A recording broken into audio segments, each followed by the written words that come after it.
Hello, welcome to my super awful video setup with my phone taped to my tripod.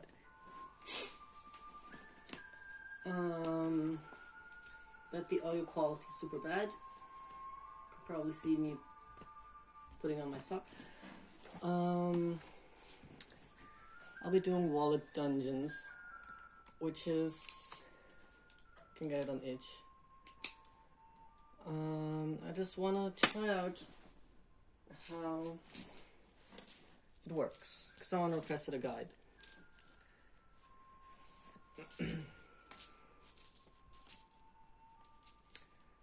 So I'm getting out my dice, because you need, just says a handful of d6s. So I'll just grab a handful and see what happens. This looks like a handful.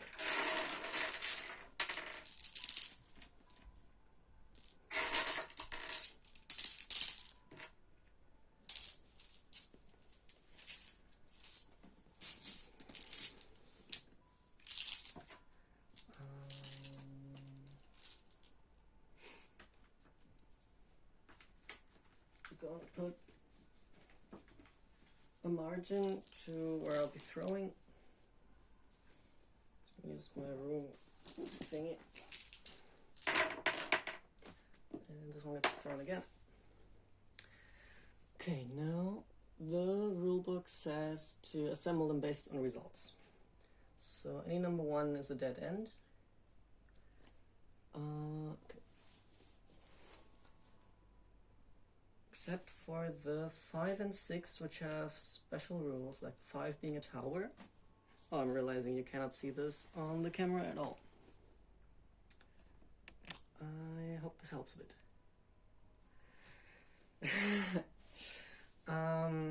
So number 5 have to be stacked into a tower. And number 6 have to be merged into a hall, but I only have 1, so I guess it's a tiny hall.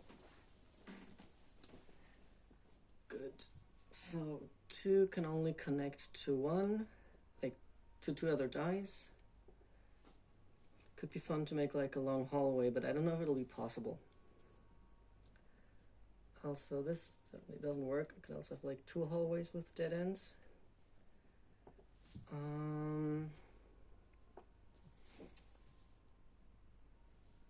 This one can touch up to 4 dice, so it'll be perfect for like some kind of in the middle section.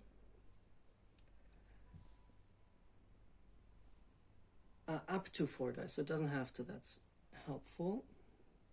The tower must touch at least 2 dice. I could also put the tower in the middle for some fun.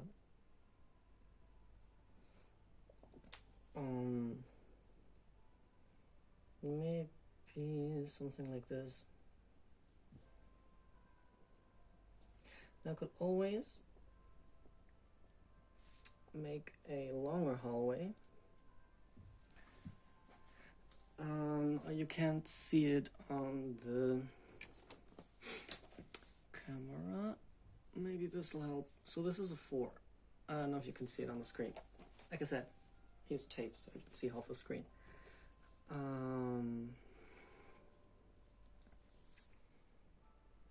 Let's see if the rules are met. Only touching 1. It's touching 2 at most. It's always an upper limit, except for the tower, who has to touch at least 2, which it does.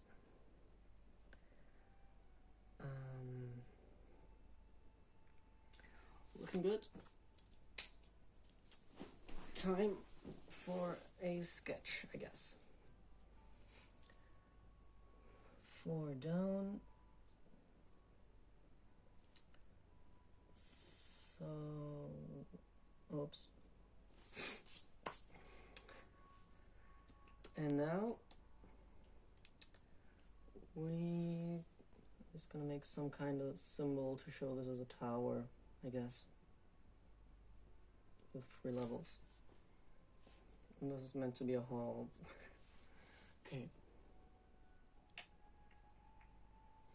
For each die, add its value to all neighboring dice to determine its rule. Halls and towers are single rooms with all their dice summoned. Okay. So this has 1, 2, 3, which makes it quarters. 5. I'll have to Google what sepulture is.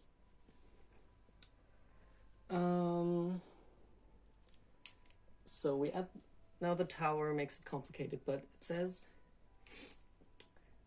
a neighboring dice, not neighboring rooms, so I'll only take one of the 5s. 5, 6, 7, 8, 9.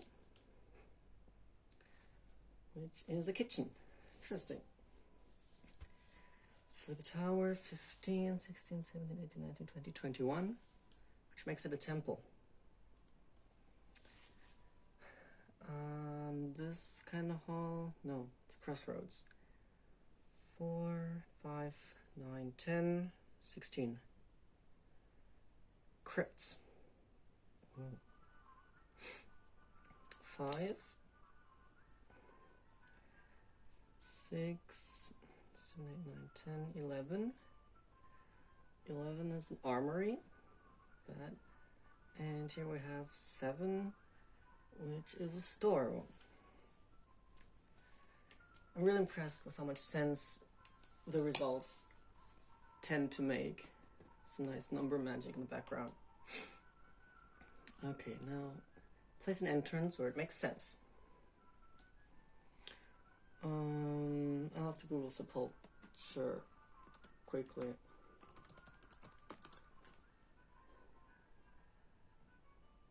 Place of burial, it's a tomb. Okay.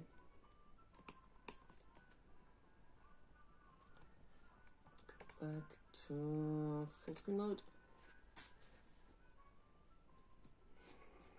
Okay, I'll be labeling them now. So we got quarters. Okay, so this makes less sense. You have to pass through the tomb to get to the quarters. I think it's funny. 9, kitchen. Right next to the tomb. Yum. Maybe it's some kind of flesh-eating ghoul dungeon. Could be funny. 21, temple. Very religious, obviously. Crypts. What I also like is that it doesn't really matter if you get a number wrong, which happens to me a lot in adding numbers. You can just roll with it. Another tomb. This is an armory. And storeroom. Okay, now we place the entrances. Obviously, there's entrances here.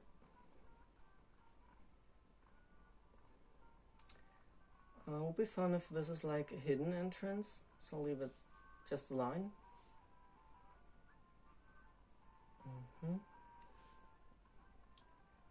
This is obviously going to be big entrance, and this is a small one.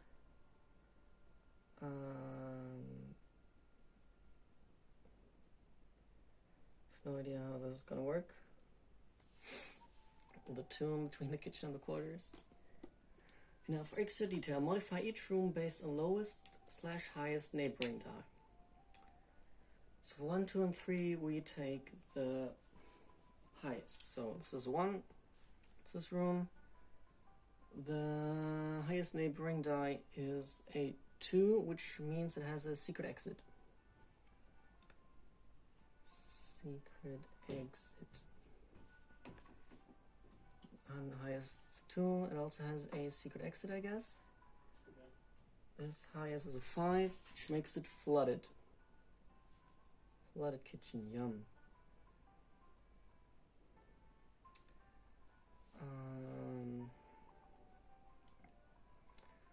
The temple. So there's a 5, I go for the lowest. The lowest is a 2, which makes it pristine.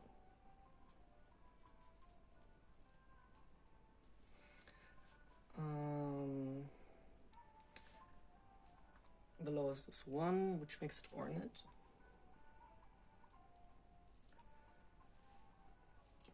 The highest is a 4, which makes it crumbling. Crumbling. We're missing 2. Again, crumbling. So this is extra detail, which is probably optional, but nice to have. Damp. And roll an encounter in each room. Okay, so I should have made more space to write everything down. But let's go.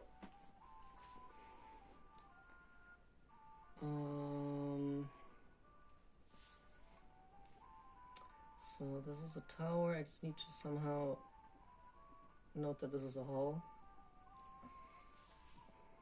Just so I don't forget. Because I need to throw dice for the encounters.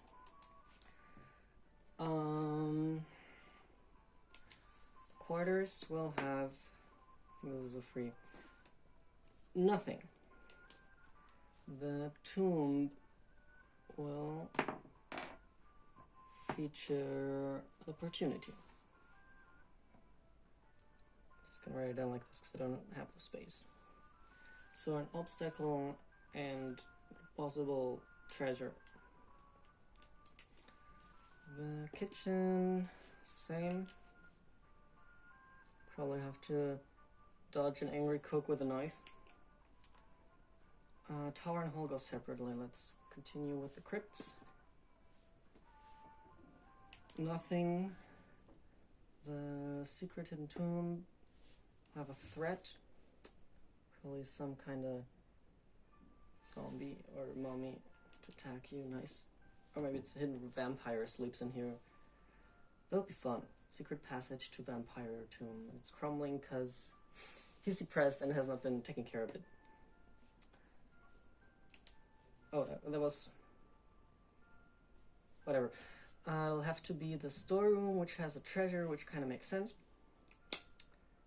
And I was gonna roll for the armory, but it's a hall and has different rules. So, the tower, roll encounter for each floor, then order them from lowest to highest. So I have... it's gonna be the highest, then I have 1 that's gonna be the lowest, and I have a 3, which is going in the middle. This is for the tower. So the first floor is gonna have a threat, probably some kind of monster trying to stop you from going in the temple. The second floor gonna have nothing besides normal temple stuff, and the third and top floor is gonna have some kind of treasure. For the hall, the armory, you roll and encounter for each die in the hall and combine them. It's only 1, so opportunity. And if you had multiple rooms and rolled, I don't know, an additional nothing, you add the opportunity to the nothing. But I imagine this could make like a hall have 3 threats, like you get attacked by a horde of ghouls or whoever lives here. Alright, now if I wanted to, I could draw this as some kind of map of the place, like the example image does. But if I do, it's gonna be for later.